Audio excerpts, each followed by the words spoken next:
Hello hi welcome back to Gold channel. இன்றைக்கி October 21 காலை நிலவரப்படி இந்த தங்கம் விலை மீண்டும் அதிகரிக்குமா இல்லை விலை குறைய வாய்ப்புகள் இருக்குதா, சர்வதேச அளவில் நிலவரம் எப்படி இருக்குது அப்படிங்கிறத பற்றி பார்த்துடலாம். ஸோ நேற்றுக்கு அதாவது தீபாவளி அதுவுமா 20 தங்கத்தோட விலை குறைஞ்சிருந்துச்சு. 22 கேரட் ஆபரண தங்கம் ஒரு கிராமுக்கு 80 ரூபாய் குறைந்து 11,920 ரூபாய்க்கு 22 கேரட் ஆபரண தங்கம் விற்பனை ஆகிட்டு வருது. வெள்ளியோட விலையில் எந்த ஒரு மாற்றமும் இல்லாமல் 190 ரூபாய்க்கு விற்பனை ஆகிட்டு வருது. இப்படிப்பட்ட சூழ்நிலையில் இப்போதைய காலை நிலவரம் எப்படி இருக்குது அப்படின்னு பார்த்தீங்கன்னா, சர்வதேச அளவில் மீண்டும் தங்கத்தோட விலை அதிகரிக்க தொடங்கியிருக்குது. ஸோ இந்திய ரூபாயினோட மதிப்பு, அதாவது US டாலருக்கு நிகரான இந்திய ரூபாயினோட மதிப்பு 87.93 அந்த ரேஞ்சில் இருக்குது.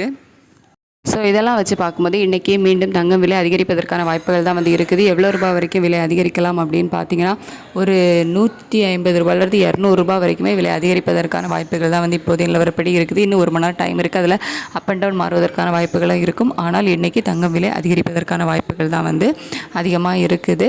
வெள்ளியோட விலை சர்வதேச அளவில் குறைஞ்சி தான் காணப்படுது. அதாவது ஒரு சிறிய இறக்கம் இருக்குது. இந்திய ரூபாயோட மதிப்பிலையும் பெருசாக மாற்றம் இல்லை. அப்படிங்கிறதுனால வெள்ளியோட விலை இன்றைக்கி குறைவதற்கான வாய்ப்புகள் தான் இருக்குது. அதாவது ஏற்கனவே 190 விற்பனை ஆகிட்டு இருக்குல்ல, அதிலிருந்து ஒரு 2 ரூபாயிலிருந்து 3 ரூபாய் வரைக்குமே விலை குறைவதற்கான வாய்ப்புகள் இருக்குது. தங்கம் விலை மட்டும்தான் இன்றைக்கி ஒரு பெரிய ஏற்றம், அதாவது 150 ரூபா அந்த ரேஞ்சில் விலை அதிகரிப்பதற்கான வாய்ப்புகள் இப்போதைய நிலவரப்படி இருக்குது. ஸோ இன்னொரு 1 மணி நேரம் டைம் இருக்குது. கொஞ்சம் வெயிட் பண்ணி பார்க்கலாம் எப்படி ரேட் அப்டேட் பண்ணுறாங்க அப்படின்னு சொல்லிட்டு. தேங்க்யூ.